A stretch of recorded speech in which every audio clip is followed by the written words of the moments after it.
Hi, listeners. It's Becca and Brooke with the College Admissions Insider podcast. We're here to remind you of Bucknell's application deadlines for this year. For incoming first-year students, our Early Decision 1 deadline is November 1st. And for Early Decision 2 and Regular Decision applicants, our deadline is January 10th. We can't wait to meet you through your application.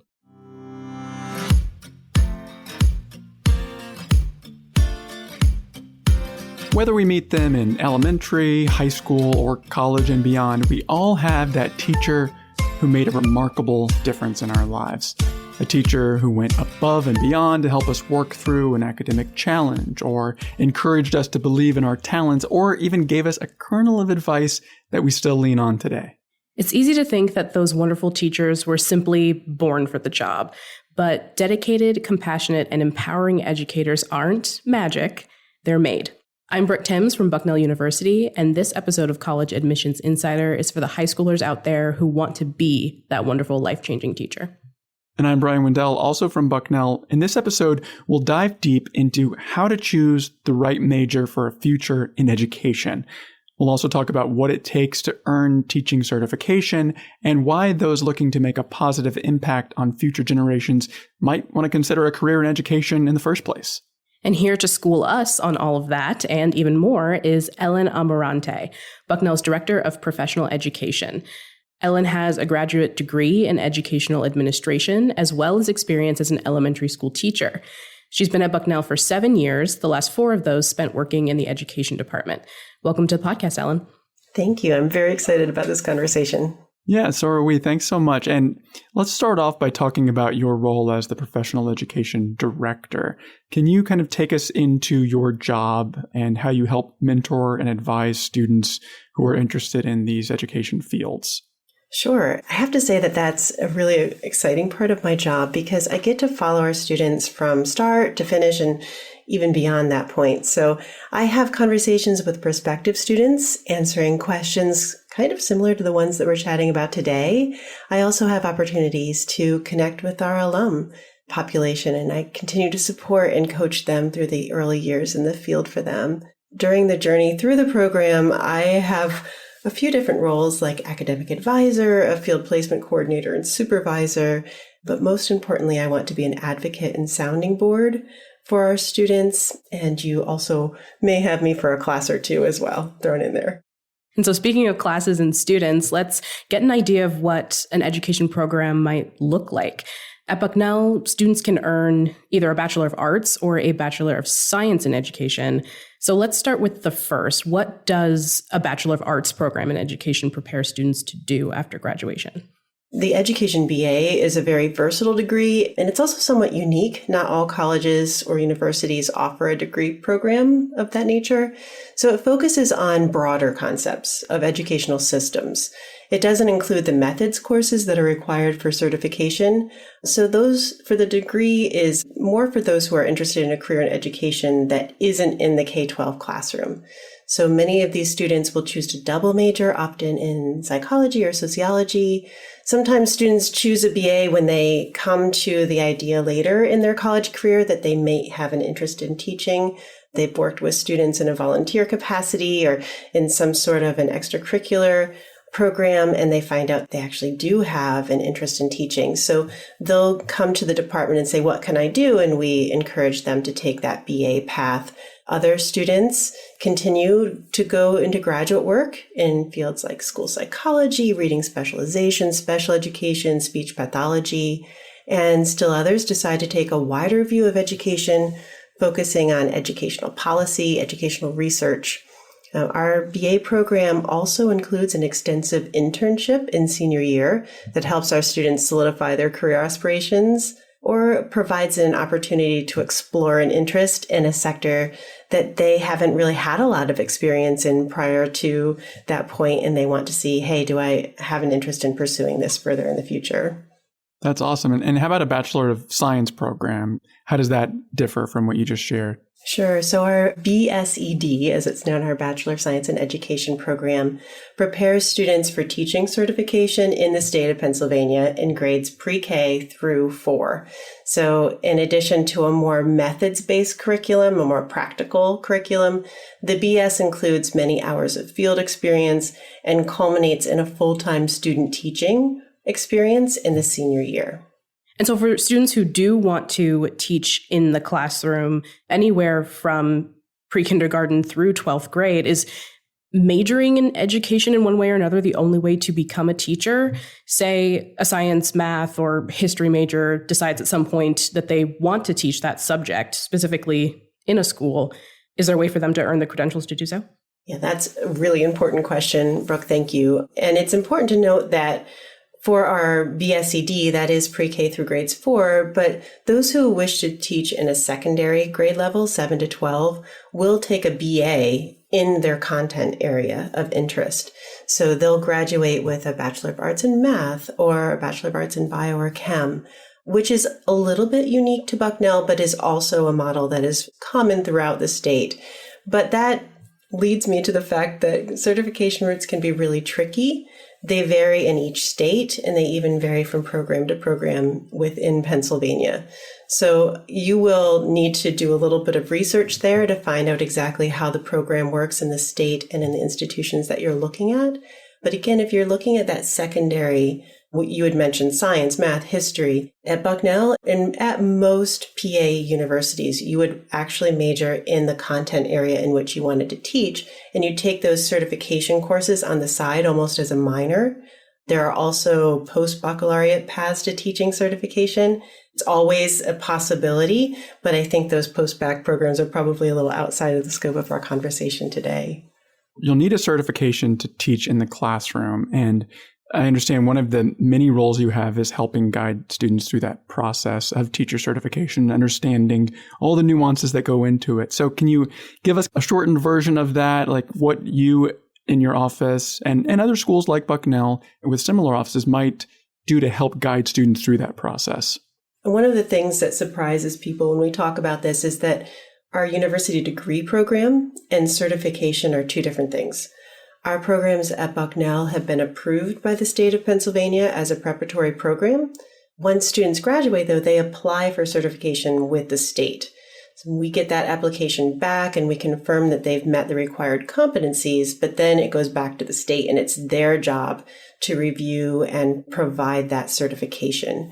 So students who immediately apply after graduation have their certification, if it's in Pennsylvania, usually by July. It's about a 6 to 8 week process after graduation. The chair of our department is the certification officer. He's the one who will go back and make sure that all of the requirements have been met, the competencies have been met. And we have milestones and benchmarks all along the way to make sure that everyone is progressing appropriately towards those steps. That constitutes much of the work that I do, actually. It's important to note that there are certification exams at the state level, which students need to pass before they're able to complete the process. It's a good question to ask when you go touring about and visiting different programs, to ask what their pass rate is. I can be very happy to share that our pass rate is 100% for the last several years. So those courses that you take in your program prepare you for those certification tests. So 100% pass rate. I'm no math teacher, but that does sound very good, I have to say. Maybe you should teach. Yeah, there we go.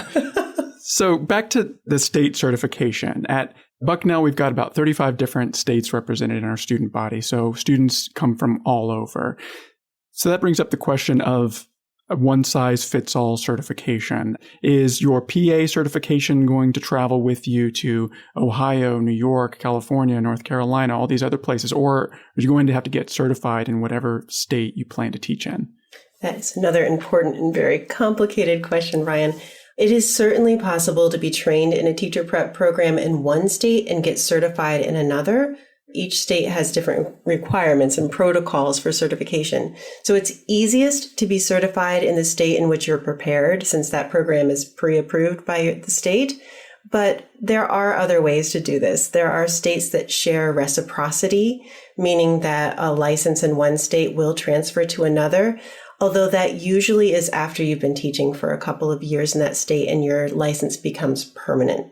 So it is a little bit tricky to navigate that, and I can certainly help students with that process. The bottom line, though, is that we have had many, many students hired in other states without that state certification. Some of them go to private schools, some are hired in public schools and given a year or so to complete the requirements for certification in that state. So there are many avenues, and especially now because there's an incredible demand for highly qualified educators. So many states are making those pathways a little bit easier to navigate. Something I wonder about too is teaching in higher education at the community college or university level, going beyond the K through 12 classroom. So are the requirements there any different? Yeah, so teaching beyond the K-12 system requires advanced degrees. As an experienced K-12 teacher with a master's degree, it is feasible to teach at a community college setting or in a limited capacity at the university level. For most tenure track positions in higher education, a doctoral degree is required. But I will say that if you're looking to teach in education in higher ed, that K-12 classroom experience is absolutely vital to take with you into teaching at the higher ed level as well. So we've talked a lot about what happens once you're in college on that track toward an education degree or a degree in something else that'll lead you toward a career in education. And let's back up a little bit and talk to high schoolers and their families who are in the midst of their college search, maybe at different parts of that process, thinking about where the best place to go will be for this path. So what should they be looking for in terms of the education and the experience that different schools are going to offer to aspiring teachers? And how can they compare one to another? Yeah, when looking at the different programs out there in the state, there are some commonalities that you will see across all programs because of that approval process that each program needs to complete. In Pennsylvania, you'll see coursework that encompasses both theory and practice. You'll always see an emphasis on experience in the field, meaning that you'll have multiple opportunities throughout your training to observe in a variety of educational settings and gradually increase your experience in planning and implementing lessons.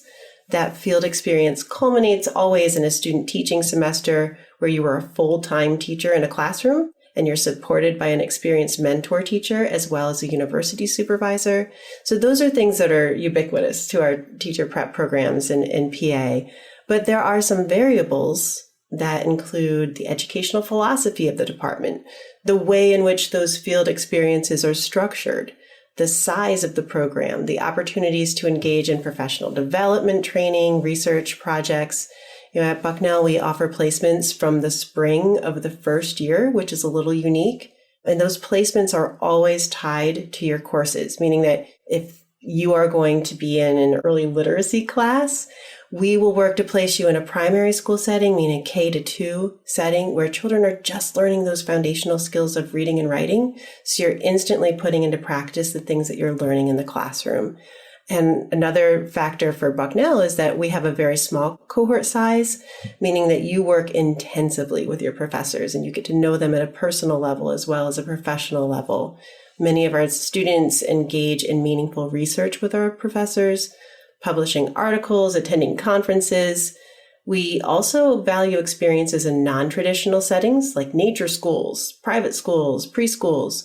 We have innovative remote tutoring and after-school programs that serve our local community.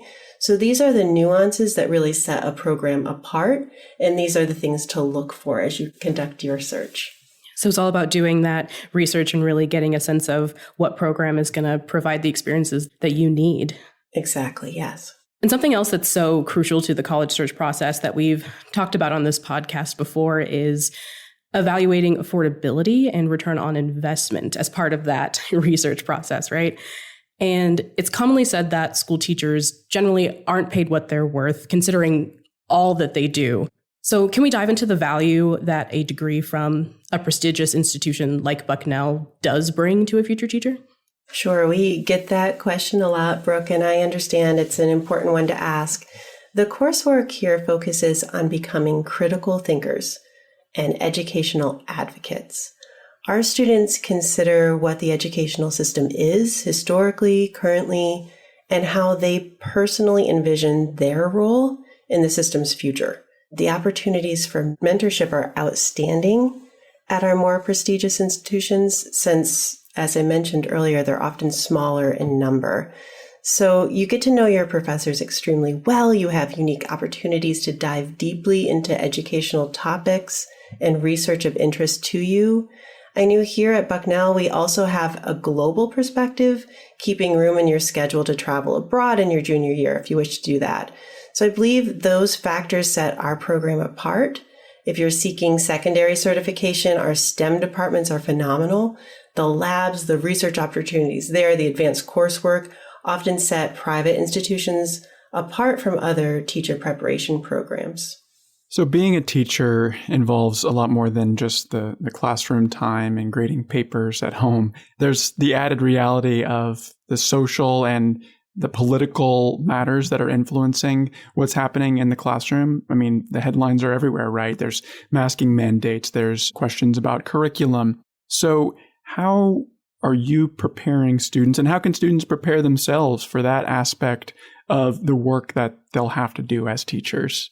We have to truthfully look at the educational landscape right now. And our ideal picture of the classroom is this place of harmony and collaboration. But the reality is that there is a lot of pain, and it's bubbling to the surface right now. And I think that's why we really need to be intentional about training educators who have a grounded understanding of history and injustice, and the role that education plays in either perpetuating or mitigating those issues. Our future teachers need to understand issues from a variety of perspectives so that they can meet their students and their families where they are, but also so that they can have a vision for where they can go. Our teachers need the ability to engage in meaningful discourse and have the acumen to chart an innovative course for the future.